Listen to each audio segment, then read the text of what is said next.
Baiklah, Assalamualaikum warahmatullahi wabarakatuh. Ketemu lagi teman-teman pada video kapasitansi kupas tuntas soal fisika.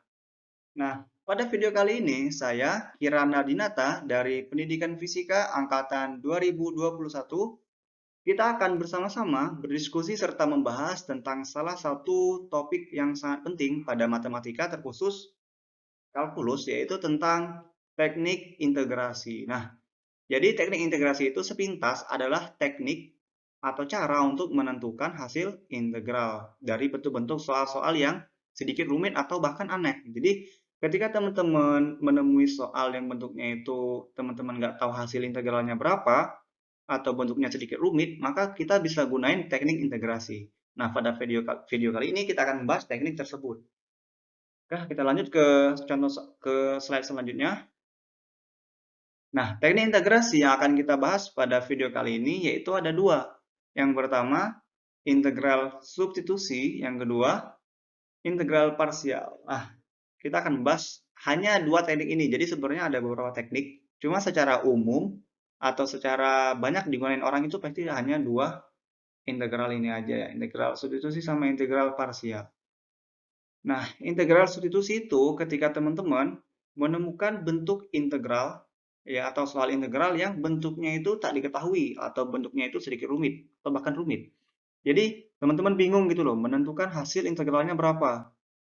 Nah, ketika teman-teman bingung akan bentuknya yang sedikit rumit, maka kita akan ubah bentuk yang rumit tersebut menjadi bentuk yang diketahui atau bentuk yang lebih sederhana gitu. Nah, terus apa sih bentuk integral yang sudah diketahui? Nah, teman-teman pasti sudah pernah buka buku matematika atau mungkin browsing tentang misalnya rumus-rumus tentang integral gitu kan. Nah, biasanya ada banyak. Nah, itu contoh-contoh integral yang sudah diketahui. Nah, di sini kita akan tampilkan, ya saya akan tampilkan contoh integral yang bentuknya sudah diketahui. Yang pertama, ada integral x pangkat n dx. Nah, x ini variabelnya, n ini pangkatnya. Jadi pangkat itu angkanya ya bisa entah itu 1, 2, 3 gitu ya. Integralnya terhadap dx itu nilainya sama dengan x pangkat n plus 1, jadi pangkatnya tambah 1 dibagi n plus 1 ya, pangkatnya ditambah 1 dibagi tapi ya plus c. Kok kenapa ada c sih? C itu apa? C itu adalah konstantanya. Jadi ketika kita melakukan integral tak tentu itu integral yang nggak punya batasnya ya. Nggak ada batasnya sampai mana gitu. Jadi maka hasilnya itu pasti kita pakai konstanta plus C. Wajib ya hukumnya ya. Kalau ada integral tentu. Nah, tapi syarat untuk bentuk ini yaitu n itu nggak boleh min 1. Jadi kalau n-nya itu min 1, itu bentuknya akan beda lagi ya teman-teman. Kita lanjut. Ini ada integral c dx ya. C itu apa? C itu konstanta. Jadi dia cuma angka doang, entah itu 2, entah itu 3, entah itu 4, gitu. Jadi cuma angka doang. Jadi ketika ada angka aja ya atau konstanta kita integralkan, hasilnya itu konstanta itu akan punya variabel. Jadi kalau integralnya terhadap dx, maka konstantanya akan punya x gitu. Jadi kalau turunan kan beda kan, integral itu kan anti turunan atau ya kalau kebalikan turunan ya ibaratnya. Jadi kalau ada konstanta kita turunkan hasilnya 0. Tapi kalau konstanta kita integralkan hasilnya konstanta tersebut punya variabel x kalau terhadap dx, kalau terhadap dy berarti punya variabel y gitu ya. Plus c karena integral tak tentu gitu. Kita lanjut ke contoh yang ketiga itu ada ini. Integral 1/x. Nah, teman-teman tahu nggak 1/x itu bentuk lainnya apa?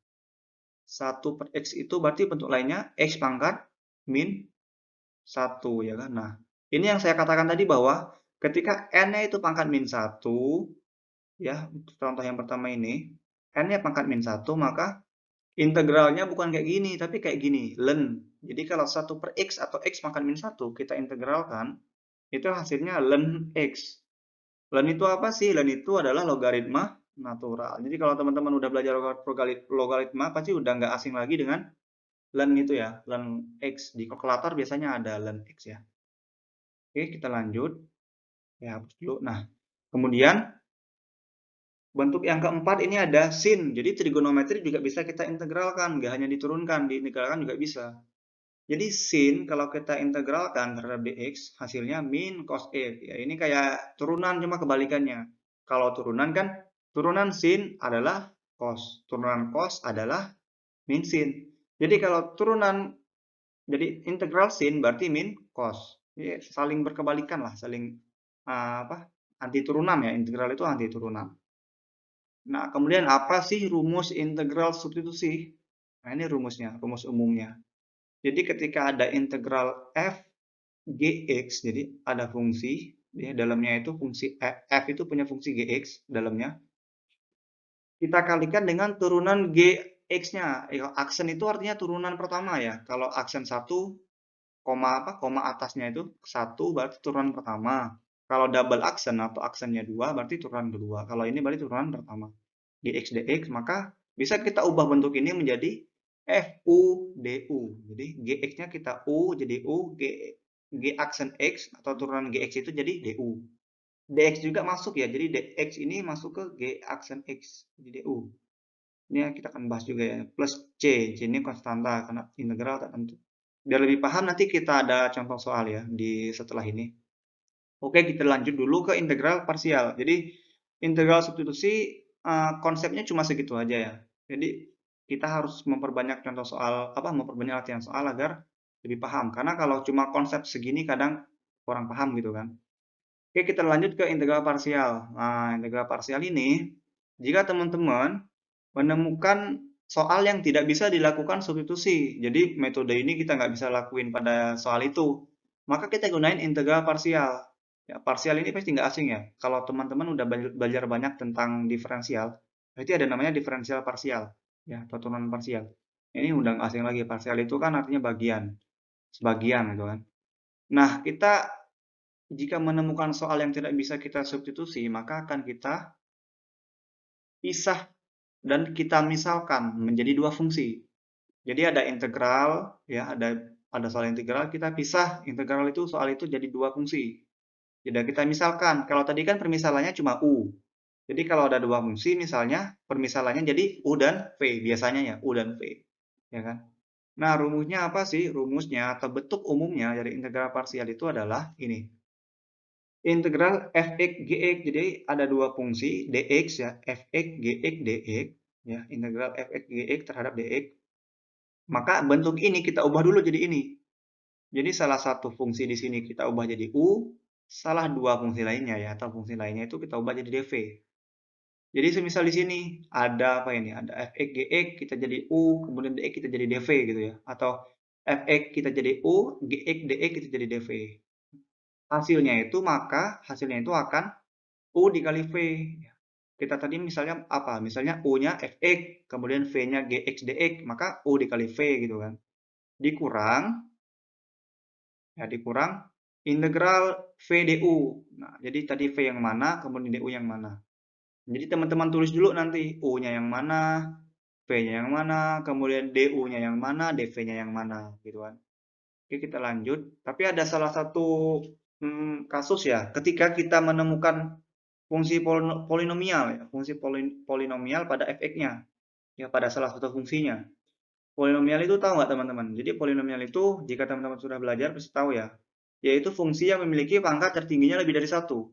Jadi semisal ada x pangkat berapa? 3 gitu ya.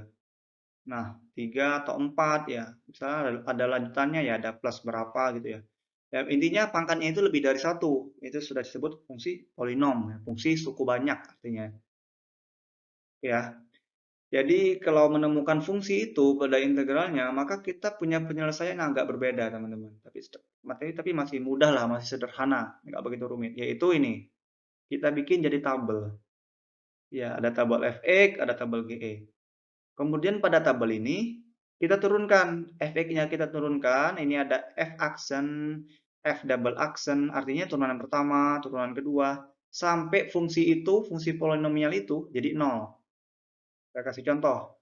Misal x kuadrat ya, kita turunkan sekali teman-teman. Kita turunkan sekali jadinya apa? 2x ya. Ini kita mesti tahu dulu tentang turunan ya agar bisa mudah diintegral. X kuadrat kita turunkan jadi 2x. Kemudian apa? Turunkan sekali lagi 2x, kita turunkan sekali lagi jadi apa? Jadi 2. Ya kan jadi 2. Kemudian kita turunkan sekali lagi. Turunan dari konstanta, 2 kan konstanta, hasilnya 0. Gitu. Jadi turunkan sampai 0. Kemudian GX juga kita turunkan. Ya, GX kita turunkan, tapi nggak sampai 0 ya, terserah. Intinya sampai sejajar dengan 0. Ya, jadi kalau sampai 0 udah berhenti gitu loh. Nah, nanti hasilnya itu, hasil integralnya, fx gx ini akan menjadi, ya ini soalnya, nah ya, akan menjadi ini. Plus, min, plus. Jadi tandanya plus, min, plus, min, plus, min ya. Selang-seling ya, plus, min, plus, min.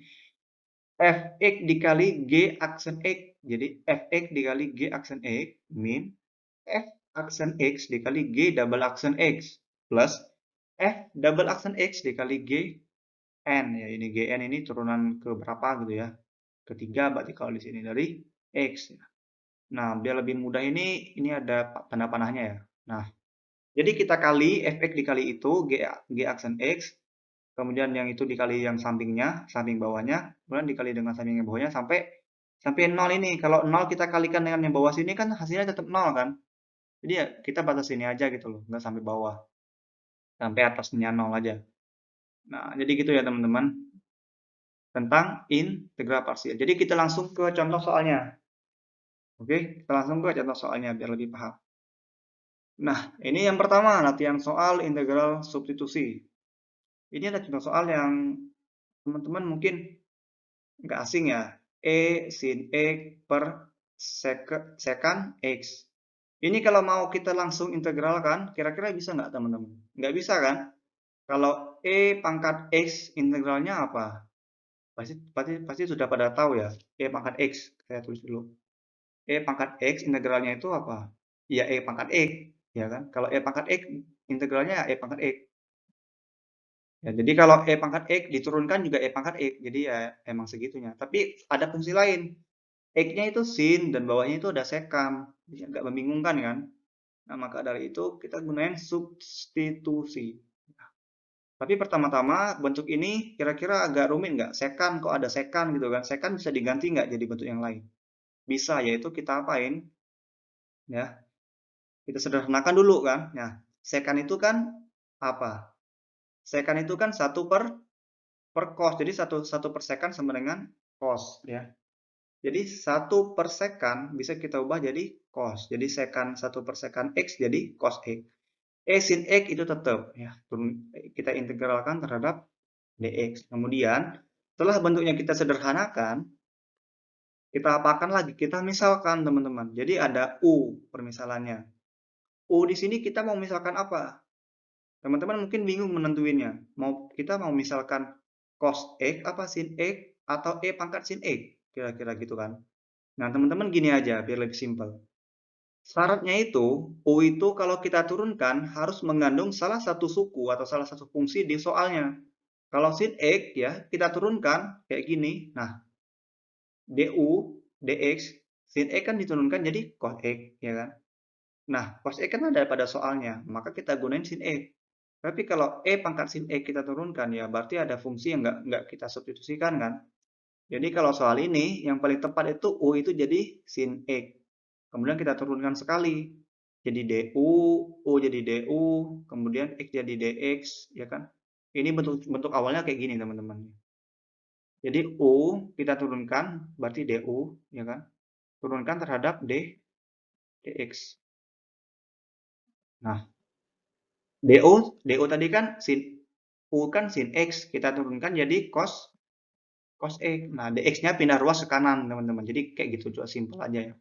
Biar lebih cepat, jadi kita tulis du sama dengan cos X dx. Jadi bentuknya gini, dx-nya kita pindah ruas ke kanan, gitu ya.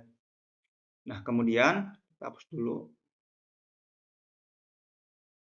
Lanjut. Nah, kemudian kita lakukan substitusi. Kita udah dapat U, yaitu sin X. Kita udah dapat du, yaitu cos X dx. Ini ada semua kan, yaudah kita substitusi. Nah, coba perhatikan bentuknya. E-nya tetap, E itu punya sin pangkatnya. Sin itu tadi kita ubah jadi U, ya kan? U kan sin X. Maka sin X kita ubah jadi U. Kemudian ada cos X dx. Kita ubah jadi du, ya kan? Du kan cos X dx, cos X dx. Ya udah kita ubah jadi U.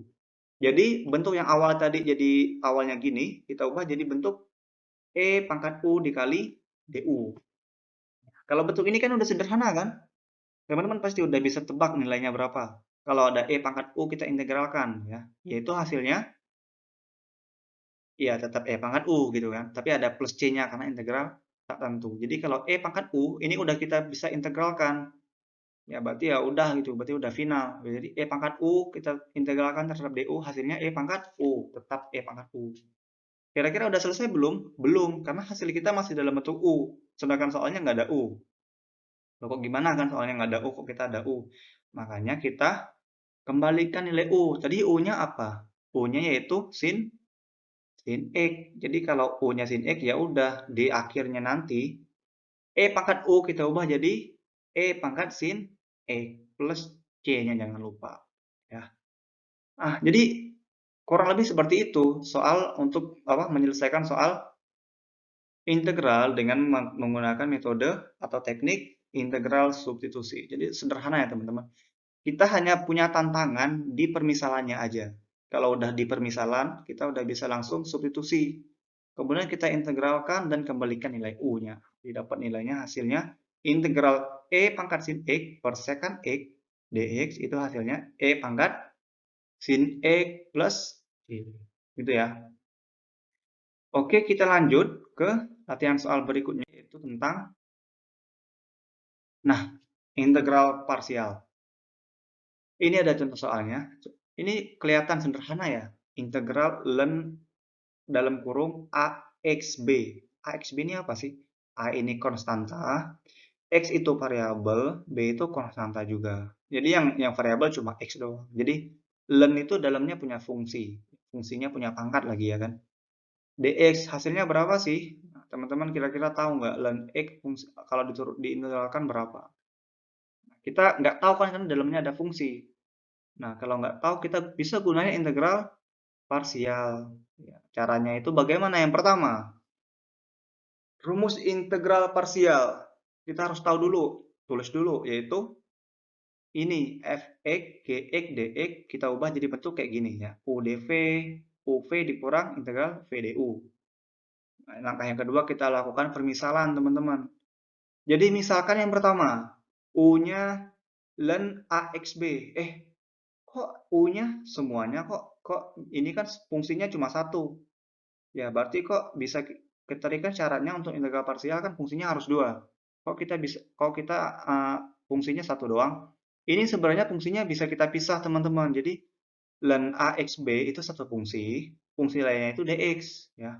Jadi U-nya itu ln AXB ya fungsinya. Kemudian fungsi pertama, kemudian V-nya itu jadi dx ya. dv-nya dx maksudnya. Jadi U itu kita anggap ln AXB, AX pangkat B. Ini bentuknya masih semeraut ya, masih rumit ya. Kita sederhanakan dulu. Kalau ln kan berarti gimana? Berarti ada ln A, ln plus ln X ya kan? Ln X pangkat B ya enggak? Sifat-sifat logaritma kalau teman-teman ingat-ingat kembali. Kalau ada perkalian ln itu dalam kurung ini, perkalian logaritma, maka bisa kita ubah jadi penjumlahan ya kan? Jadi kita pisah ln A plus ln X pangkat B. Nah, kemudian kalau ada pangkat-pangkat di logaritma, itu bisa kita letakin di depan. Jadi B ln X. Ya kan? Jadi kalau ada ln X pangkat B, kita ubah jadi B ln X. Ini sudah kita sederhanakan bentuknya. Kita lanjut ke turunkan sekali. Jadi kita dari DU, kita ubah jadi DU dx. Turunan ln A apa? Ln A ini nggak ada X. Kita turunkan kan terhadap dx. Kalau nggak ada X ya udah berarti dia konstanta 0. Ya kan? Ln A kita turunkan jadi 0 plus B ln X turunannya apa? Ln X turunan dari ln X itu apa? Kita tulis dulu ya. Jadi ln X kalau kita turunkan hasilnya turunannya 1/X. Nah, jadi teman-teman ingat kembali bentuknya kalau ln diturunkan jadi 1/X. Kemudian apalagi B-nya? B-nya apa? B-nya konstanta, angka doang. Ya udah kita biarin B di atas ya. X-nya tadi 1/X per X berarti ya kan dx. Karena B-nya angka ya. Kok nggak hilang B-nya? Karena dia menyatu dengan ln X-nya nggak pisah. Kalau kayak gini kan pisah, makanya hasilnya 0. Ln A-nya kan pisah dari B. Ln X, ada tanda plusnya pemisahnya. Makanya hasilnya 0 kalau kita turunkan. Kita lanjut, yang berperan sebagai dv-nya apa? Dv-nya dx. Ya, dv-nya jadi dx. Jadi kita pisahkan dua fungsi, ada fungsi u, ada fungsi dv gitu ya. Kemudian dv itu mau kita ubah jadi v. dv ini kan udah bentuk turunan. Berarti kalau bentuk turunan mau kita ubah jadi bentuk v, dv mau ubah jadi v. Berarti kita integralkan. Integral dv apa? Integral dv v, ya kan? Integral x apa? Integral dx apa? X. Kalau bingung kita tuliskan dulu. Jadi kalau ada integral dv, nah dv, berarti di sini ada angka, yaitu angka 1 kan, cuma nggak ditulis, ya kan? Ya kali orang tulis angka 1 ya kan, jadi nggak usah ditulis. Jadi kalau ada integral 1 dv atau integral dv, hasilnya pasti v. Yang sebelah kanan, dx, kalau kita integralkan, dx hasilnya x. Ini sesuai dengan sifat sebelumnya ya, bahwa kalau ada konstanta kita integralkan, hasilnya konstanta tersebut punya variabel, ya variabel integralnya x. Kok kenapa nggak ada C di sini? Yo, karena C-nya saling menghilangkan. Yang ada plus C, kita tulis saja plus C. Di sini ada plus C. Nah, nanti bisa saling coret. Nanti kan V-nya ada plus C di sini ya. C di sini ada plus C, di sini ada plus C, ya plus plus bisa kita coret jadi 0 ya kan. Jadi hasilnya V sama dengan X. Paham ya kira-kira ya? Kita hapus dulu yang ini.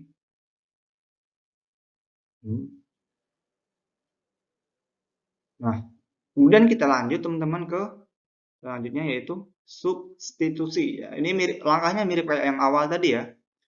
Habis kita permisalan, kita substitusi. Kita udah punya U, kita udah punya DU, kita udah punya DV, kita udah punya V. Maka kita substitusi teman-teman. Berarti langsung ke bentuk rumusnya. Tadi kan rumusnya apa? Rumusnya kan ini kan. Ya enggak? U DV, UV min VDU. Nah, jadi tadi kita ubah jadi yang jadi U-nya apa di sini? Yang jadi U-nya yaitu ln AX pangkat B. Jadi U. Kita masukin ke rumusnya. U-nya berarti ln AX plus B. Kemudian sebagai dv-nya apa? Yaitu dx. Ya, sama dengan rumusnya tadi kan U ln AX plus B dikali V. V kan tadi X, nilai V kan X. Dikurang integral P D U. Jadi kita masukin aja angka-angkanya ya, atau bentuk-bentuk apa permisalannya. Kita masukin sesuai rumusnya. Rumusnya ada U, ya udah kita masukin U dikali V, kita masukin V dikurang integral V-nya mana kita masukin, DU-nya kita masukin juga sesuai dengan permisalannya ya. Kita lanjut ke kalau udah gitu ya udah, berarti kita integralkan langsung. Nah, bentuk tadi kan lebih sederhana. Ln AX pangkat B kali X nggak usah kita apa-apain lagi, ini udah hasilnya ya. Min integral X dikali B per X dx. X-nya bisa kita coret ya kan teman-teman? Ini. X-nya ini bisa kita coret. Nah, jadi tinggal B. Integral B apa? Integral B dx itu bx, ya kan? Kalau integral konstanta kan b. Dia punya konstantanya, konstanta punya variabelnya, itu x. Plus c-nya jangan lupa. Nah, jadi kayak gitu ya, kurang lebih sederhana ya kan? Kalau soalnya kayak gini. Jadi hasil dari integral ln ax pangkat b dari dx itu adalah x, ya, ln ax pangkat b min bx plus c. Jadi gitu ya teman-teman. Jadi soal-soal seperti ini itu kalau kita nggak bisa lakukan substitusi, kita lakukan integral parsial. Jadi kalaupun teman-teman ingin langsung menggunakan integral parsial juga bisa tanpa menggunakan integral substitusi. Jadi kalau kita langsung menggunakan integral parsial kan lebih pasti kan, ya, berarti pasti bisa diintegralkan gitu loh. Tapi kalau teman-teman coba dulu integral substitusi terus nggak bisa, berarti dua kali apa langkah kan, dua kali coret gitu kan. Tapi kalau langsung ya udah pasti langsung ketemu gitu. Mungkin sekian dulu ya untuk video kali ini. Terima kasih telah menonton. Jika teman-teman ada pertanyaan atau ada masukan dan sebagainya, kita bisa berdiskusi di kolom komentar ya. Terima kasih telah menonton video kali ini. Semoga bermanfaat. Saya tutup. Wassalamualaikum warahmatullahi wabarakatuh.